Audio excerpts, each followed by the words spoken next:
อย่าบายเด้ออย่าบายเด้อคือบอกเอาไปน้ำสายสุมินไปแล้วจะขึ้นมาเอาใหม่บ่สบายดีสบายดีพี่น้องบ่จอยไปสีดเขามีจับใบกับปุ๋ยเขียวพี่น้องอองไปเลยพอ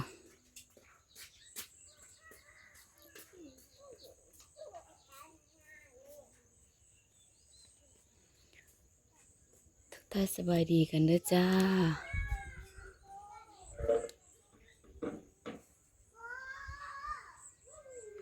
โอ้ยจังไหนก็งัวลง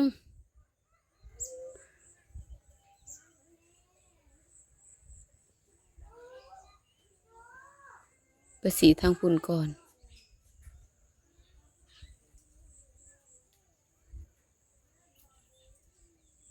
สิไปถ่ายสีดก็บ่ได้พี่น้องพ่นยา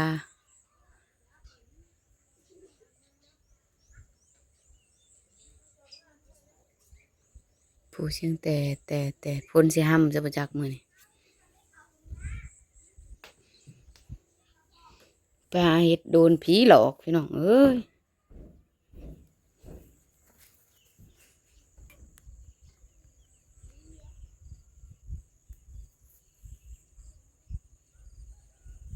คันบ่สีดก็บ่ได้กินอีหลีมันนั่นมันแดงสีดแล้วก็สิหาพุ้ยหวานใส่อีกได้นี่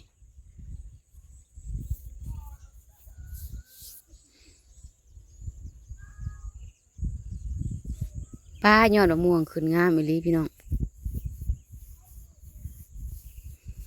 ที่ลงไปเก็บเอาถ่านอันขี้มุนมันไปถอกแล้วมันมีอันใหญ่มันเสียดายหมักถั่วเพื่อสิไปสีดหมักถั่วสีดอีหยังอีกเด้อทั้งหนึ่งบู๊ที่ได้จากอันให้ถ้าเบิ่งบัตเทอร์ขึ้นมา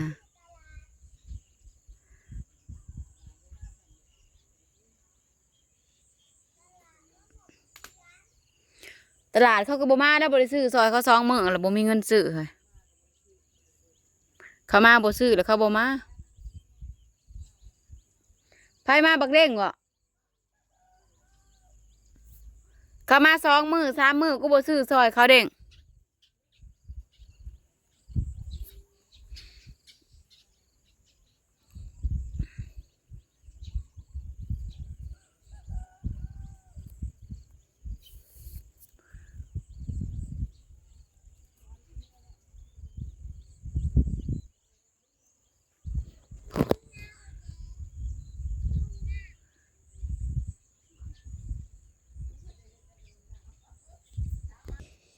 ก็ถามหาลูกหน้าเห็นยังน้อย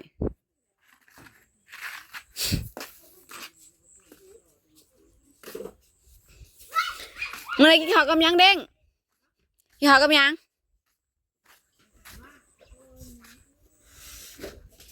ขึ้น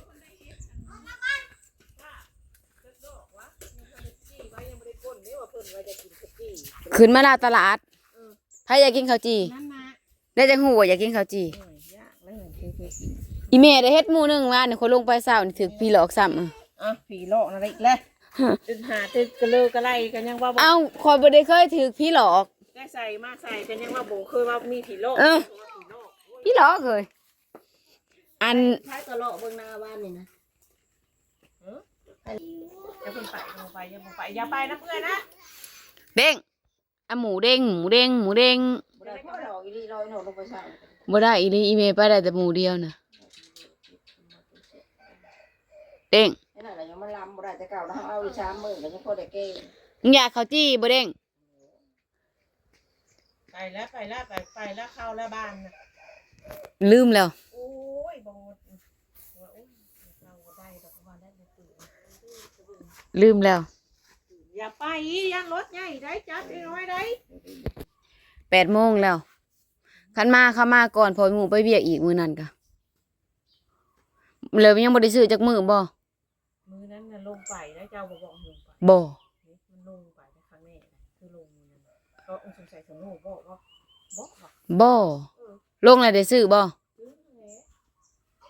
มันบ่ได้ขายอยู่นี่มันลงคันมันได้ขายอยู่นี่มันบ่ลง ซุ่มข่อยกับเขตดำหน้าแล้วนี่ก็บ่ได้ค่อยซื้อ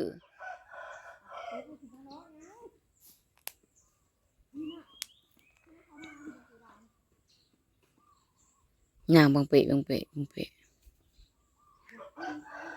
ทางหนึ่งสิได้ฮอด3ไห้บ่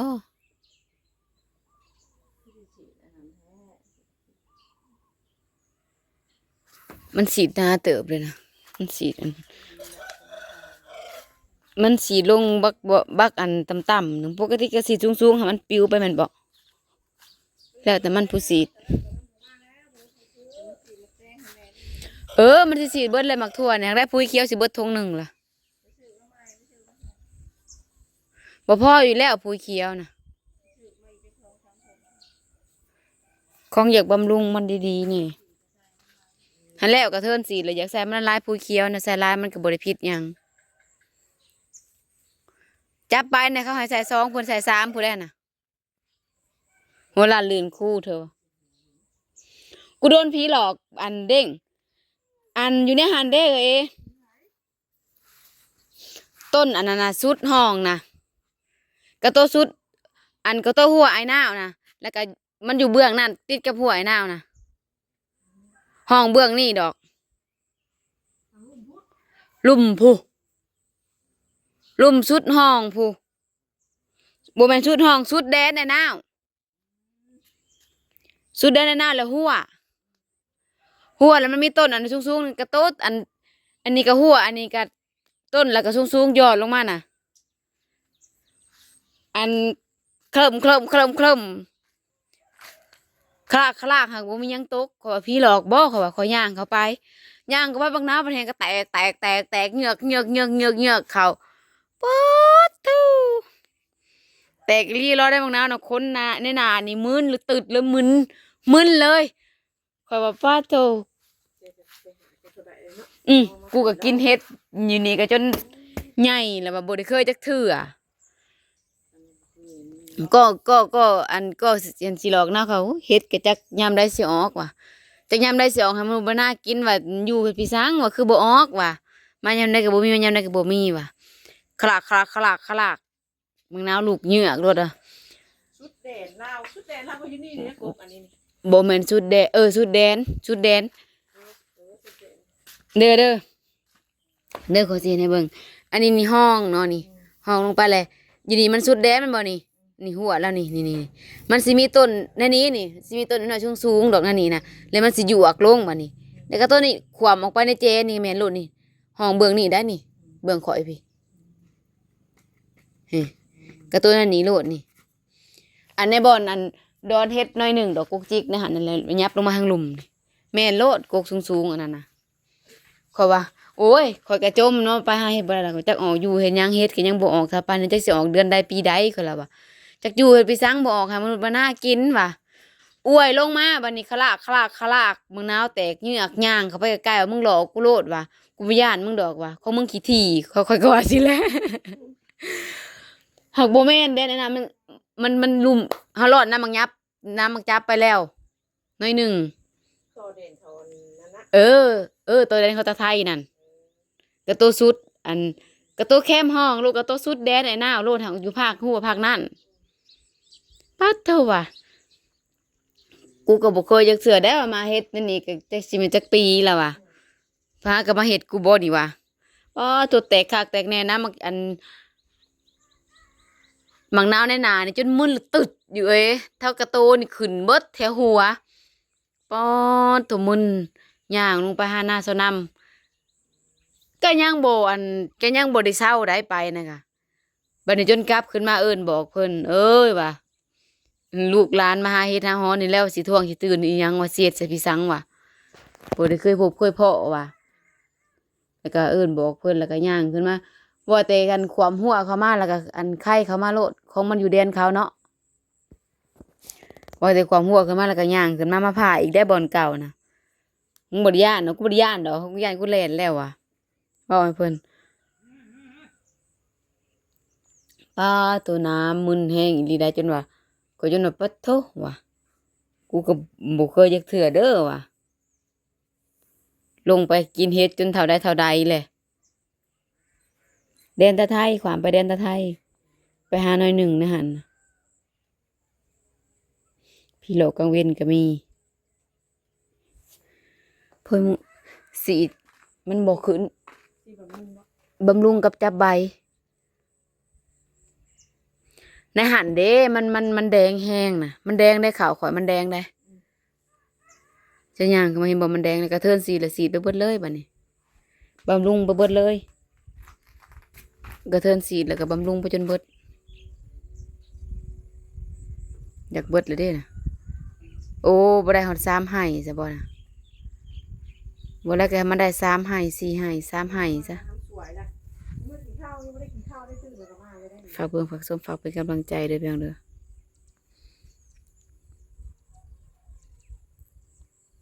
ป้าเมื่อกินข้าวปะ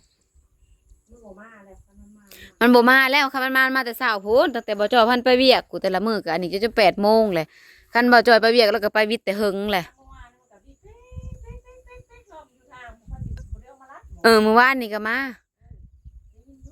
บีเปกๆก็จอดท่าก็ไข่แหละ พี่เป๊ะไปพร้อมอยู่นะ โอ้คือยังไปล้ำอีกอยู่เฮ้ยคือยังไปล้ำอีกอยู่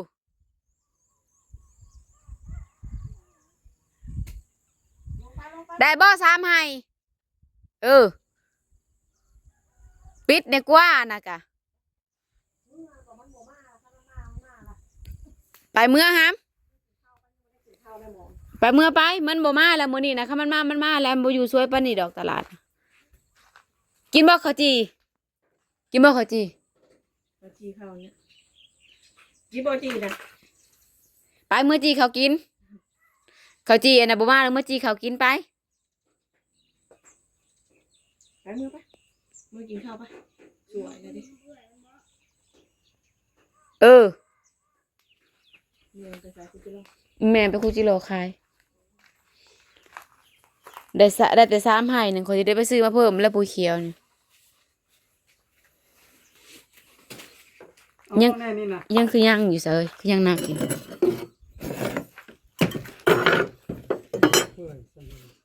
เบิ่งดูมันเปื่อยอยู่บ่เปื่อยอยู่ เพื่อนอย่างไรเนาะ